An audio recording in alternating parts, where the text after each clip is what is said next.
que Monseñor Sanabria puede ser beato?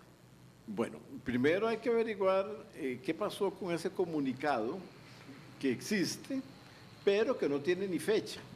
Es algo muy extraño. Entonces, la oficialidad de ese documento oficial está como cuestionable.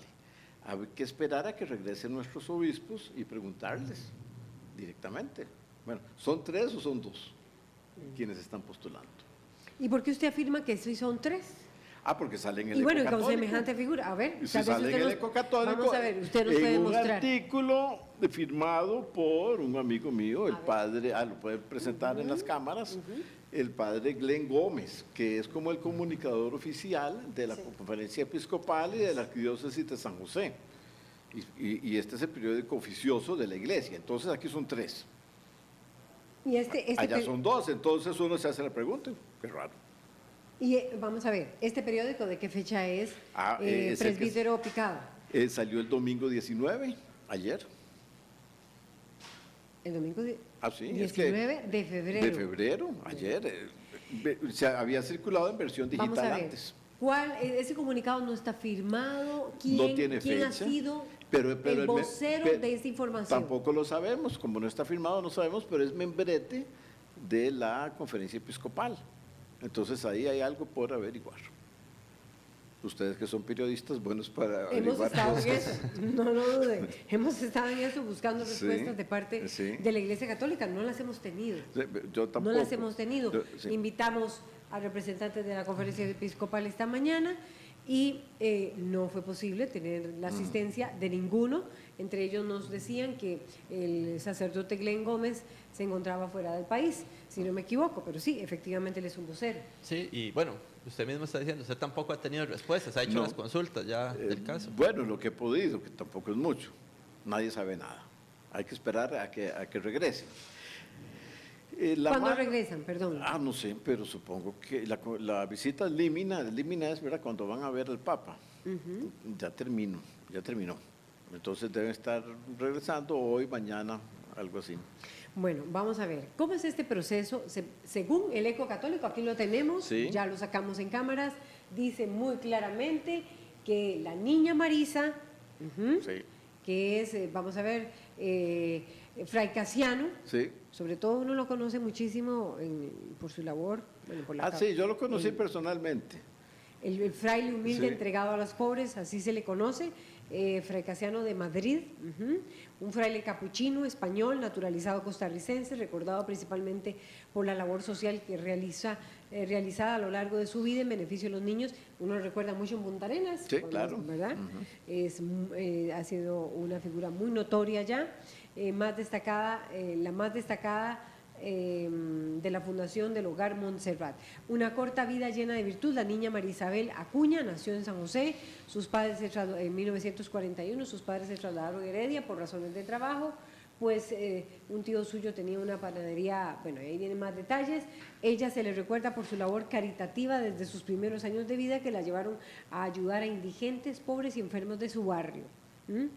Y, por supuesto, uno de los padres de la doctrina social, de los impulsores de la doctrina social de la Iglesia, Monseñor Víctor Manuel Sanabria Martínez, nació en San Rafael de Oriamuno el 17 de enero de 1898, fue, como aquí se decía en la información, primero obispo de Alajuela, después de San José, hasta su muerte, murió muy joven, en el 52, en junio. Y es una de las figuras emblemáticas de la historia de Costa Rica, no solo por su labor eclesiástica, sino también por ser uno de los reformadores sociales de Costa Rica en la década de 1940. Ahora sí. Y bueno, impulsor de todo lo que fue una tendencia del movimiento sindical, cercana a Monseñor, a la visión social de la Iglesia. Sí. Voy a narrar una anécdota que me ocurrió hace un buen poco de años. Perdón, un minuto antes de que usted nos narre eso. ¿Usted han habido otras veces contradicciones entre un comunicado y lo que sale en el Eco Católico? A ver si uno puede entender por qué Monseñor Sanabria es la primera vez. ¿No fue presentado al Papa Francisco? No, parece que sí fue presentado, pero que ese comunicado de la Conferencia Episcopal, por razones donde se omite es aquí, que se emite aquí por razones que no conocemos, se emite allá y se omite aquí a Monseñor Sanabria. Lo que ocurre es que Monseñor Sanabria es como la memoria peligrosa de la iglesia en Costa Rica. Ahora sí, vamos a ver. Sí. ¿Y usted cree que se haya omitido su nombre por eso? Bueno, O sea, mientras no se aclare, cabe la sospecha. Porque, por ejemplo, hay trabajos importantes, incluso un libro de un buen historiador de la iglesia, Ricardo Blanco Segura, donde dice que un acuerdo que hubo entre Manuel Mora y Monseñor Sanabria para lograr la aprobación de las garantías sociales y del Código de Trabajo fue que a Monseñor Sanabria lo engañaron. Manuel Mora, ¿verdad? El pésimo, el perverso Manuel Mora. Es algo extraño porque en 1945, ese acuerdo es de 1943, 2 años después, Monseñor Sanabria publica un documento muy bien escrito que se llama Palabras al Venerable Clero de la Arquidiócesis de San José, donde explica las razones teológicas de su acuerdo con Manuel Mora. Aún así, se inventó y circuló que Monseñor Sanabria había sido engañado. Yo tuve la suerte de encontrar en el archivo de la Curia Metropolitana una minuta, porque Sanabria era un trabajador excelso, donde él describe día con día y a veces varias veces al día sus reuniones con Manuel Mora para llegar al acuerdo. Cuéntenos de ese papel fundamental que usted dice que debe ser y por qué la Iglesia le daría semejante hombre, figura emblemática. ¿Por qué fue fundamental Monseñor Sanabria y por qué se vuelve y se empieza a hablar de la doctrina social de la Iglesia? Bueno, o sea, ¿cuál es esa revolución que genera él, que incita a él y que cambia en la Iglesia Católica? Quien introduce la doctrina social de la Iglesia en Costa Rica es Bernardo Til, que lo mencionaba. La información. Sí, con una carta sobre el justo salario. Años después, bueno, como 47 años después, 45 años después exactamente, coinciden en la Catedral de San José está Sanabria y en la Presidencia de la República Calderón Guardia. Entonces, entre los dos impulsan la aprobación de la Caja Costarricense del Seguro Social, el Código de Trabajo y de las garantías sociales. Es como una especie de yunta. Entonces, desde ese momento, Sanabria tiene como una connotación política. Eso hace su figura muy discutible o discutida. Dentro de la Iglesia. Y fuera de la Iglesia. Fuera de la Iglesia. Sí, se peleó con Pepe Figueres. Algunos creemos que fue traicionado por el presbítero Benjamín Núñez. Sí fue traicionado, esto hay papeles que lo comprueban, por otro colaborador suyo, que era el padre José Vicente Salazar, que a quien Sanabria había encargado la Juventud Obrera Católica. Entonces Sanabria, que era muy buen historiador y conocía como pocos la historia de Costa Rica, además tenía mucho instinto político y mucho sentido del humor también. Decía Otilio Ilate que sí, ese obispo Sanabria tiene muy buen sentido del humor, pero es el mejor de nuestros políticos. Otilio Ilate dijo eso. Entonces, no elude Sanabria afrontar todo lo que le cae a un obispo encima por impulsar reformas sociales. ¿Qué le cae encima? Le cae encima una guerra civil, nada menos. Él trata de pacificar. Por cierto, convoca una junta de notables y la junta de notables le dice al gobierno, que eran los calderonistas, tienen ustedes la obligación de respetar el resultado de las elecciones. Aquellas elecciones que fueron anuladas y que desataron la guerra civil. Entonces no es que Sanabria, aunque era amigo de Calderón Guardia, fuera calderonista a muerte, no. Él dice, no, hay que respetar el resultado de las elecciones. Bueno, no lo respetaron, vino la guerra civil, después intervino para buscar la paz, no lo consiguió. Dicen que Pepe Figueres le decía Monseñor Treguas, porque siempre pidió una tregua en los 40 días del 48. Entonces sufrió mucho al ver cómo algunos de sus más cercanos colaboradores se le apartaron, de alguna manera lo dejaron solo. Presentó la renuncia a Pío XII, porque él sentía que ese acuerdo que había realizado con Manuel Mora, como que lo desautorizaba por la mala interpretación que se hizo de ese acuerdo ante la gente. Presentó la renuncia y le dijo a Pío XII, no se preocupe, porque yo algún sacerdote amigo tengo que me va a permitir celebrar algunas Eucaristías y así vivo de algo. Porque no tenía un centavo.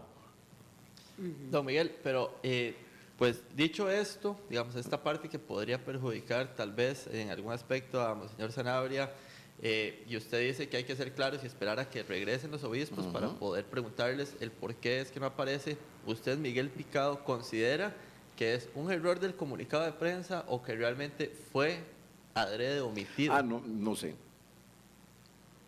Yo tengo, como historiador, uno tiene sus vicios. Teorías. Uno es que, teorías y vicios, digamos, como una cierta rigurosidad. Es decir, hasta que no haya el papel, yo no puedo decir nada. Esperemos, pero tengo muchas ganas de saber. Bueno, y todos, Claro. porque si hay, hoy aparece en el periódico. Pero les quería contar esto porque es muy significativo. Una vez estaba yo en Guatemala con una reunión de un buen poco de presbíteros y comenzaron a hablar de los obispos y religiosas y sacerdotes y laicas, catequistas y laicos asesinados en todos aquellos años. Y de pronto dijeron, bueno, pero usted es del Tico, que diga algo. Y yo Miguel Picado. Sí, estaba yo, y yo dije, yo no puedo decir nada. Entonces quedaron, es que esa iglesia de Costa Rica es como la más floja. Y entonces yo, para defenderme, dije, es que en Costa Rica no tenemos historia de mártires porque tenemos historia de catolicismo social y porque nuestro país realizó una reforma social completamente apoyada por la iglesia. Y si en Costa Rica no hubo guerrillas, que esa es una cosa extraordinaria, en toda América Latina guerrillas, urbanas, rurales, aquellos desastres. Costa Rica no. ¿Por qué? Porque aquí hubo reforma social impulsada por la iglesia. Y por los comunistas, y después el gran mérito de José Figueres es que, aunque le pidieron que aboliera todo. Sí, y que lo dejaban en la presidencia, es decir, el periódico La Nación, dice Figueres en ese libro que se llama El espíritu del 48, que don Ricardo Castro Beche le ofreció, lo apoyamos, se queda usted en la presidencia, pero a cambio de quitar las garantías sociales y el Código de Trabajo. Figueres no aceptó, y más bien profundizó en la reforma social. Por eso es que yo hablo de la reforma Caldero-Figuerista. Porque esos que fueron grandes enemigos en el fondo se complementaron. ¿Qué fue lo que, digamos, qué pasaba en Costa Rica en ese momento y por qué interviene Monseñor Sanabria? ¿Qué pasaba con el salario de los costarricenses? ¿Cómo se definía? ¿Por qué fue tan importante y por qué tenía que entrar la iglesia allí? ¿Por qué él consideró que aquí debe estar la iglesia presente cuando se critica en estos tiempos el papel de la iglesia, si debe o no meterse en temas de política nacional? Sí, los liberales siempre ¿Qué pasaba con las condiciones de los trabajadores en Costa Rica? Aquel presidente Carazo, Rodrigo Carazo. Don Rodrigo Carazo Odio, ¿Sí? 78-82. Sí, muy respetable, muy católico también. Decía que antes de las reformas sociales Costa Rica era un país de gente descalza y sin dientes. Yo creo que con eso está dicho todo. Entonces la reforma social puso... ¿Quién definía el salario de esa época? Los hacendados. Y se pasaba hambre. Y el monocultivo del café, esto lo analizó muy bien Rodrigo Facio, el monocultivo del café impedía que se produjera lo necesario para la alimentación del pueblo. Y entonces se decide que es el Estado el que debe definir el salario. Sí, pero el catolicismo social, que lo comienza, como decíamos, Bernardo se Til, definía por la oferta y la demanda. sí, pero y es que eso es muy injusto. Bueno, ustedes saben muy bien que todavía entre nosotros el salario mínimo se convierte en salario máximo. La que fue ministra de Trabajo, Sandra Pizca, está diciendo que por favor, que al menos se pague el salario mínimo. Viene en esa campaña desde hace unos 6 años. No se paga muchas veces el salario mínimo, es decir, que estamos retrocediendo en materia de justicia social. ¿Por qué la Iglesia consideró que tenía que participar en esto? ¿Por qué la iglesia tenía que estar en la creación de la Caja Costarricense? Es más, ese edificio debería, cuidado si no llamarse así, en fin, ¿por qué la iglesia consideró? ¿Por qué Monseñor Sanabria? ¿Dónde está ese salto cualitativo que él da? Sí, pero es que en primer lugar es un mandato del Evangelio. Sí, Jesucristo dice que hay que amar al prójimo. Amar al prójimo no es solo darle una ayuda a quien lo necesita, inmediatamente, que hay que hacerlo. Porque el chiquillo... Sí, la limosna. o la ayuda social que dan tantísimas parroquias a familias, porque el chiquillo necesita la sopita caliente hoy en la noche antes de que nosotros seamos capaces de ordenar mejor esta sociedad, que no estamos pudiendo. El chiquillo necesita irse con la pancita llena a dormir. Entonces, pero hay que entender que ya en una sociedad tan compleja como la nuestra, contemporánea, tenemos que regular, creando leyes, instituciones, promoviendo un desarrollo económico justo, que todo el mundo tenga al menos acceso a lo básico, entendido básico, un trabajo digno, alimentación suficiente, Y hay gente educación. en la iglesia que piensa lo contrario, o sea, que hoy usted cree que él tiene resistencia, porque si la iglesia lo está presentando de candidato, como lo dice el ecocatólico, dije candidato, no sé si esa es la palabra Bueno, correcta, está bien. como lo están lo presentando Sí, para la sí. beatificación, ¿por qué es? Porque es que Porque es que es una persona que debería de ser porque beatificada. mucha gente fuera de la iglesia y dentro de la iglesia todavía le tienen muchísimo miedo a la doctrina social de la iglesia, porque es muy, no es que sea revolucionaria, pero sí es como muy justa, es decir, llega a las necesidades, pero mucha gente no quiere que eso se conozca, que eso se difunda. La gran mayoría de los católicos ni sabe que existe la doctrina social de la iglesia. Nuestros obispos de vez en cuando sacan buenos documentos en esa línea, pero se quedan en el papel. Es decir, no promueven que la feligresía los conozca, los estudie y los aplique. Difícilmente se puede olvidar en un comunicado de prensa, ¿cree usted, una figura de ese nivel? Por eso yo estoy con muchísimas ganas de saber qué pasó. Bueno, ¿y qué explicación podría dar también la iglesia? Eso es lo que buscamos esta mañana nosotros aquí en RTN. Bueno, yo espero emblemática sí. dentro de la Yo espero comunicación que salgan oficial. diciendo que ese comunicado fue un error de alguien, aunque no lo mencionen, pero que fue un error y que se mantenga a los tres, que cada uno tiene sus méritos independientes. Bueno, muchísimas gracias al presbítero Miguel Picado por salir con esta denuncia. Sí, quiero dentro de la decir iglesia. nada más que unas religiosas fundadas por Monseñor Sanabria, que se llama Congregación de la Asunción, me llamaron un día de estos, todas preocupadas. ¿Por qué nos quitaron a Monseñor Sanabria de ese proceso de postulación? Entonces yo les dije, no, pero por dicha me invitaron en Canal 13 y voy a decir que... Y gracias por venir y gracias por hacer el anuncio de esta información que, como ustedes vieron, daremos seguimiento y esperamos las respuestas de los representantes de la Iglesia Católica. Vamos a una pausa, David. Así es. Y le agradecemos de nuevo a Miguel Picado, presbítero. Ya, gracias.